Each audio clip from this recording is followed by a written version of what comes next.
Hi ಸ್ನೇಹಿತರೆ, paramedical online application ಯಾವ ಥರ ಹಾಕಬೇಕಂತ ಸಂಪೂರ್ಣ ಮಾಹಿತಿ ಹೇಳ್ತಾ ಇದ್ದೀನಿ ನೋಡಿ ಸ್ನೇಹಿತರೆ. 2024-25ನೇ ಸಾಲಿನಲ್ಲಿ ಅಡ್ಮಿಷನ್ ಮಾಡೋ ವಿಧಾನ. ಸೊ ಇಲ್ಲಿ ನೋಡಿ ಸ್ನೇಹಿತರೆ, ಪ್ಯಾರಾಮೆಡಿಕಲ್ ಕೋರ್ಸ್ಗಳು ಯಾವ್ಯಾವ ಇರುತ್ತೆ ಅಂತ. ಈ ಪ್ಯಾರಾಮೆಡಿಕಲ್ ಅಡ್ಮಿಷನ್ ಮಾಡಬೇಕಾದ್ರೆ ಕನಿಷ್ಠ 1ರಿಂದ 7ನೇ ತರಗತಿ ತನಕ ಕರ್ನಾಟಕದಲ್ಲಿ ಕಲ್ತಿರಬೇಕು. ಸೊ ಇದಕ್ಕೆ ವಿದ್ಯಾರ್ಥಿ 10ನೇ ಪಾಸ್ ಆಗಿರಬೇಕು ಅಥವಾ PUC ಪಾಸ್ ಆಗಿರಬೇಕು.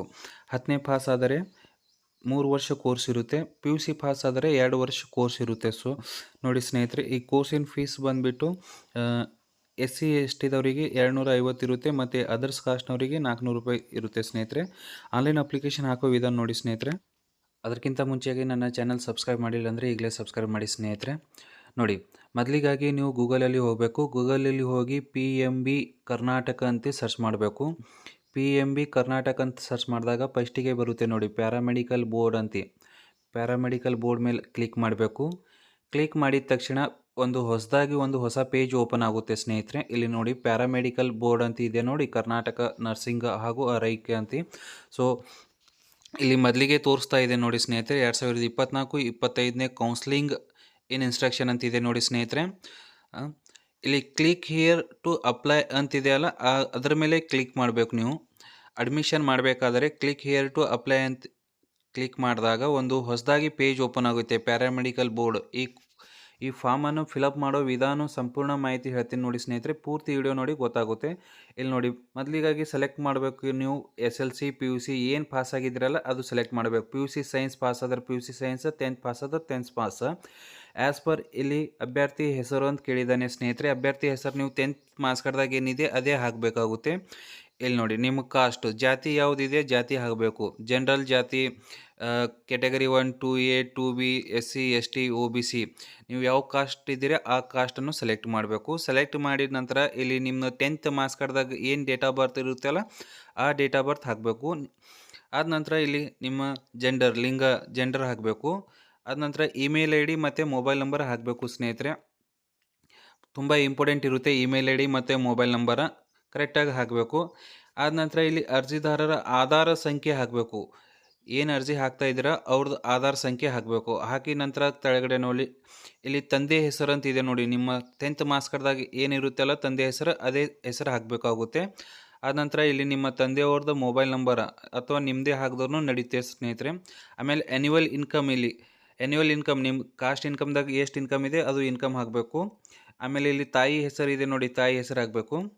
ಇಲ್ಲಿ ವಿಳಾಸ ಪೋಸ್ಟಲ್ ಅಡ್ರೆಸ್ ಅಂತಿದೆಯಲ್ಲ, ನಿಮ್ಮ ಪರ್ಮನೆಂಟ್ ಅಡ್ರೆಸ್ ಯಾವುದು ಬರುತ್ತೆ ಅಲ್ಲ ಅದು ಹಾಕಬೇಕು. ನಿಮ್ಮ ಊರಿನ ವಿಲೇಜ್ ಹಾಕಿ ಪಿನ್ ಕೋಡ್ ಹಾಕಬೇಕಾಗುತ್ತೆ ಸ್ನೇಹಿತರೆ.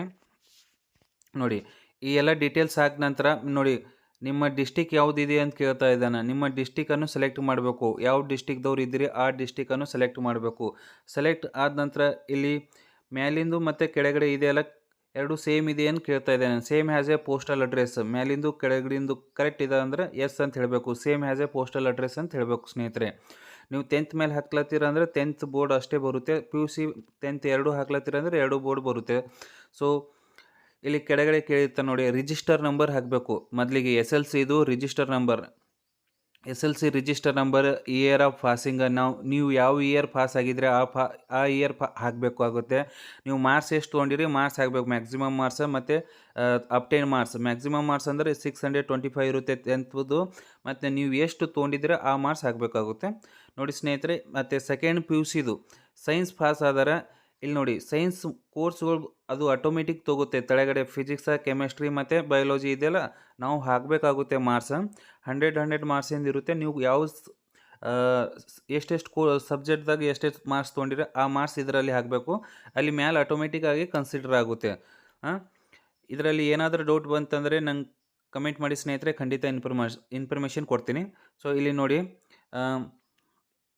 370 ನಿಮ್ಮ ಹತ್ರ 370 ಇದ್ದಿತ್ತಂದರೆ ಎಸ್ ಅಂತ ಹೇಳಿ. ಆಮೇಲೆ ಇಲ್ಲಿ ಸ್ಟಡಿ 7 ಇಯರ್ ಕಂಪಲ್ಸರಿ ಬೇಕು. 7 ಇಯರ್ ಕಂಪಲ್ಸರಿ ಸ್ಟಡಿ ಮಾಡಿರಬೇಕು ನೀವು ಇಲ್ಲಿ ಕರ್ನಾಟಕದಾಗ. ಎಸ್ ಅಂತಂದಿರಂದ್ರೆ ಇದು ಡಾಕ್ಯುಮೆಂಟ್ ಸ್ಕ್ಯಾನ್ ಮಾಡಿ ಅಪ್ಲೋಡ್ ಮಾಡೋದು ಇರುತ್ತೆ. ಇಲ್ಲಿ ನೋಡಿ 7 ಇಯರ್ ಸ್ಟಡಿ ಅಪ್ಲೋಡ್ ಮಾಡಿದ ನಂತರ ನೋಡಿ ಸ್ನೇಹಿತರೆ ಎಲ್ಲ 300 KB ಒಳಗೆ ಇರಬೇಕು. ಸೊ ಎಲ್ಲ ಅಪ್ಲೋಡ್ ಆದ ನಂತರ ಇಲ್ಲಿ ಟರ್ಮ್ಸ್ ಆ್ಯಂಡ್ ಕಂಡೀಷನ್ ಇದೆ ನೋಡಿ, ಅದ್ರ ಮೇಲೆ ಕ್ಲಿಕ್ ಮಾಡಬೇಕು. ಕ್ಲಿಕ್ ಮಾಡಿದ ತಕ್ಷಣ ಇಲ್ಲಿ ತೆಳಗಡೆ ಸಬ್ಮಿಟ್ ಅಂತಿದೆಯಲ್ಲ, ಸಬ್ಮಿಟ್ ಮೇಲೆ ಕ್ಲಿಕ್ ಮಾಡಬೇಕು. ಫಾರ್ಮ್ ಫಿಲಪ್ ಆದ ನಂತರ ಸಬ್ಮಿಟ್ ಮೇಲೆ ಕ್ಲಿಕ್ ಮಾಡಬೇಕು. ಸಬ್ಮಿಟ್ ಮೇಲೆ ಕ್ಲಿಕ್ ಮಾಡಿದಾಗ ನಿಮ್ಮದೊಂದು ರಿಜಿಸ್ಟರ್ ನಂಬರ್ ಅಪ್ಲಿಕೇಶನ್ ನಂಬರ್ ಬರುತ್ತೆ. ಈ ಅಪ್ಲಿಕೇಶನ್ ನಂಬರನ್ನು ನೋಟ್ ಮಾಡಿ ಇಟ್ಕೋಬೇಕು ಸ್ನೇಹಿತರೆ. ನೋಟ್ ಮಾಡಿ ಇಟ್ಕೊಂಡಿರಿ ಅಂದ್ರೆ ನಿಮಗೆ ರೆಫರೆನ್ಸ್ ಸಲುವಾಗಿ ಮುಂದೆ ಬೇಕಾಗುತ್ತೆ. ಇಲ್ಲಿ ನೋಡಿ ಅಪ್ಲಿಕೇಶನ್ ಫೀಸ್ ಇದು SC ಇದ್ದವ್ರದ್ದು ಅಪ್ಲಿಕೇಶನ್ ಹಾಕೋದು ವಿಧಾನ ಸುಮ್ಮನೆ ಡೆಮೋ ಆಗಿ ತೋರಿಸ್ತಾ ಇದ್ದೀನಿ ನೋಡಿ ಸ್ನೇಹಿತರೆ. ಈ ಅಪ್ಲಿಕೇಶನ್ ನಂಬರನ್ನು ಸೇವ್ ಮಾಡ್ಕೋಬೇಕು. ಸೇವ್ ಮಾಡ್ಕೊಂಡು ಇಲ್ಲಿ ಅದು ನೋಡಿ ಪೇ ಫೀಸ್ ಅಂತ ರೈಟ್ ಕಾರ್ನರ್ನಲ್ಲಿ ಪೇ ಫೀಸ್ ಅಂತ ಇದೆಯಲ್ಲ, ಆ ಪೇ ಫೀಸ್ ಮೇಲೆ ಕ್ಲಿಕ್ ಮಾಡಬೇಕು. ನೀವು ಈ ಅಪ್ಲಿಕೇಶನ್ ನಂಬರ್ ಸೇವ್ ಮಾಡ್ಕೊಂಡು ಈ ಪೇ ಫೀಸ್ ಮೇಲೆ ಕ್ಲಿಕ್ ಮಾಡಬೇಕಾಗುತ್ತೆ. ಕ್ಲಿಕ್ ಮಾಡಿದ ತಕ್ಷಣ ಪೇಮೆಂಟ್ ಪೇಜಿಗೆ ಹೋಗ್ತೀರಾ. ಪೇಮೆಂಟ್ ಪೇಜಿಗೆ ಆದ ನಂತರ ನೀವು ಪೇಮೆಂಟ್ ಮಾಡಬೇಕಾಗುತ್ತೆ ಸ್ನೇಹಿತರೆ. ನಿಮ್ಮ ಹತ್ರ ATM card, debit card, credit card ಯಾವ ಕಾರ್ಡ್ ಇದೆಯಲ್ಲ ಆ ಕಾರ್ಡಿನ ಮುಖಾಂತರ ನೀವು ಪೇಮೆಂಟ್ ಮಾಡಬೇಕಾಗುತ್ತೆ. ಈ ಕೋರ್ಸ್ ಅಡ್ಮಿಷನ್ ಮಾಡಬೇಕಾದ್ರೆ 250 ರೂಪೀಸ್ SC STದವರಿಗೆ ಮತ್ತು ಅದರ್ಸ್ ಕಾಸ್ಟ್ನವರಿಗೆ 400 ರೂಪೀಸ್ ಇರುತ್ತೆ. ನೋಡಿ ಈ ಥರ ಪೇಮೆಂಟ್ ಪೇಜ್ ಇದು ಪೇಮೆಂಟ್ ಪೇಜ್ ಓಪನ್ ಆ ಥರ ಇಲ್ಲಿ net banking, debit card, UPI ಅಂತಿದೆಯಲ್ಲ, UPI ಮೇಲೆ ಕ್ಲಿಕ್ ಮಾಡಿ. ಕ್ಲಿಕ್ ಮಾಡಿದ ತಕ್ಷಣ ನೀವು ಫೋನ್ಪೇ ಇರುತ್ತಲ್ಲ, ಫೋನ್ಪೇನಿಂದ QR ಕೋಡ್ ಸೆಲೆಕ್ಟ್ ಮಾಡ್ಕೋಬೋದು. UPI QR ಕೋಡ್ ಸೆಲೆಕ್ಟ್ ಮಾಡಬೇಕು. ಸೆಲೆಕ್ಟ್ ಮಾಡಿ ಪೇ ಅಂತ ಅನ್ಬೇಕು.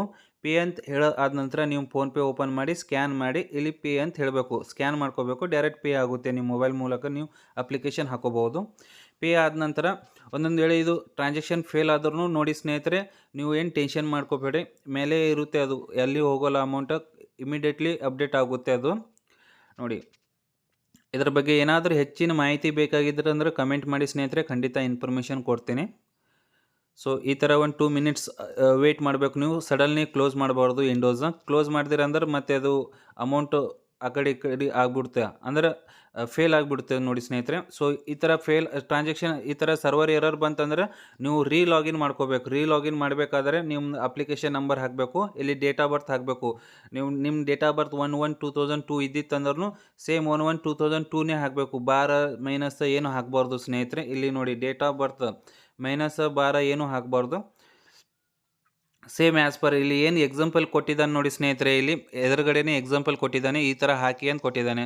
ಆ ಥರ ಹಾಕಿ ನೀವು ಲಾಗಿನ್ ಮಾಡ್ಕೋಬೇಕು. ಲಾಗಿನ್ ಮಾಡ್ಕೊಂಡು ನಿಮ್ಮ ಅಪ್ಲಿಕೇಶನ್ ಇಂಟಿಮೇಷನ್ ಲೆಟರ್ ಬರುತ್ತೆ, ಕಾಲೇಜ್ ಸೆಲೆಕ್ಷನ್ ಯಾವುದು ಮತ್ತು ನಿಮಗೆ ಮುಂದಿನ ಕೋರ್ಸ್ಗಳು ಎಲ್ಲ ಡೀಟೇಲ್ಸ್ ಈ ವೆಬ್ಸೈಟ್ನಲ್ಲಿ ತಿಳಿಸ್ತಾನೆ ಸ್ನೇಹಿತರೆ. ಹೆಚ್ಚಿನ ವಿಡಿಯೋಗಳಾಗಿ ನನ್ನ ಯೂಟ್ಯೂಬ್ ಚಾನಲ್ ಸಬ್ಸ್ಕ್ರೈಬ್ ಮಾಡಿ. ನಾನು ಖಂಡಿತ ಇನ್ಫಾರ್ಮೇಷನ್ ಕೊಡ್ತಾನೆ ಇರ್ತೀನಿ ಇದ್ರ ಬಗ್ಗೆ. ಪ್ಯಾರಾಮೆಡಿಕಲ್ ಇಲ್ಲಿ ನೋಡಿ ಡೌನ್ಲೋಡ್ ಅಪ್ಲಿಕೇಶನ್ ಇದೆ ನೋಡಿ, ಅಪ್ಲಿಕೇಶನ್ ನಂಬರ್ ಬರುತ್ತೆ. ಇಲ್ಲಿ ಡೌನ್ಲೋಡ್ ಅಪ್ಲಿಕೇಶನ್ ಇದೆಯಲ್ಲ, ಇದರ ಮೇಲೆ ಕ್ಲಿಕ್ ಮಾಡ್ಕೋಬೇಕು. ಅಪ್ಲಿಕೇಶನ್ ಪ್ರಿಂಟ್ ತೊಗೊಂಡು ಇಟ್ಕೋಬೇಕು. ಪ್ರಿಂಟ್ ಆದ ನಂತರ ನೋಡಿ ಇಲ್ಲಿ ಒಂದು intimation letter, download intimation letter ಇದೆ ನೋಡಿ, ಆ ಇಂಟಿಮೇಷನ್ ಲೆಟರ್ ಲಾಸ್ಟಿಗೆ ಆಮೇಲೆ ಬರುತ್ತೆ ನೋಡಿ. ಈ ಥರ ಅಪ್ಲಿಕೇಶನ್ ಡೌನ್ಲೋಡ್ ಆಗಿದೆ ನೋಡಿ, ಇದು ಡೌನ್ಲೋಡ್ ಆಯಿತು ನಿಮ್ಮ ಅಪ್ಲಿಕೇಶನ್ ಹಾಕಿದ್ರೆ ಏನು ಫೀಸ್ ಕಟ್ಟಿದ್ದು ಎಲ್ಲ ಇದ್ರಾಗೆ ಇರುತ್ತೆ. ಡೌನ್ಲೋಡ್ ಆಯಿತು. ಡೌನ್ಲೋಡ್ ಆದ ನಂತರ ನೀವು ಲಾಗೌಟ್ ಮಾಡಬೇಕು. ಇದು ಅಪ್ಲಿಕೇಶನ್ ಇಂಟಿಮೇಷನ್ ಲೆಟರ್ ಆಮೇಲೆ ಬರುತ್ತೆ ಸ್ನೇಹಿತರೆ. ಏನಾದರೂ ಡೌಟ್ ಇದ್ದರೆ ಕಮೆಂಟ್ ಮಾಡಿ ಸ್ನೇಹಿತರೆ, ಖಂಡಿತ ಇನ್ಫಾರ್ಮೇಷನ್ ಕೊಡ್ತೀನಿ. ಧನ್ಯವಾದಗಳು.